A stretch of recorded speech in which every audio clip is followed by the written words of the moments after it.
যেখানে সবকিছুর কারিশমা শেষ, ওখান থেকে দোয়ার কারিশমা শুরু।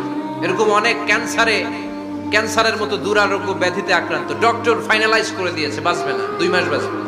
কয় মাস? কথা বলেন। মাত্র 2 মাস সে বাঁচবে। তারপরে দেখা গেছে লোকটা 7 বছর বেঁচে ছিল। আছে না নাই? দোয়া, দ্য পাওয়ার অফ দোয়া।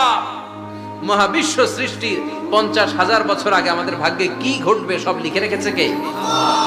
সব অপরিবর্তনীয়। কিন্তু এই তাকদীরেরও কিছু জিনিস আল্লাহ চেঞ্জ করে দেয় দোয়ার বরকতে। এজন্য দোয়া করার দরকার আছে না নাই? মায়ের কাছে দোয়া চাবেন, মায়ের দোয়া আল্লাহ ফেরায় না। মজলুম ব্যক্তির দোয়া আল্লাহ ফেরায় না। মুসাফিরের দোয়া আল্লাহ ফেরায় না। যিনি রোজা রেখে দোয়া করেছেন তার দোয়া আল্লাহ ফেরায় না। বেশি বেশি আল্লাহর কাছে দোয়া করতে রাজি আছেন তো? আল্লাহ বলে, গোলাম চা বেশি বেশি দোয়া কর। উজিবু দাওয়াতাদ দাঈ ইদা দাআন। আমার বান্দা আমার কাছে চাইতে দেরি হয়ে যায়,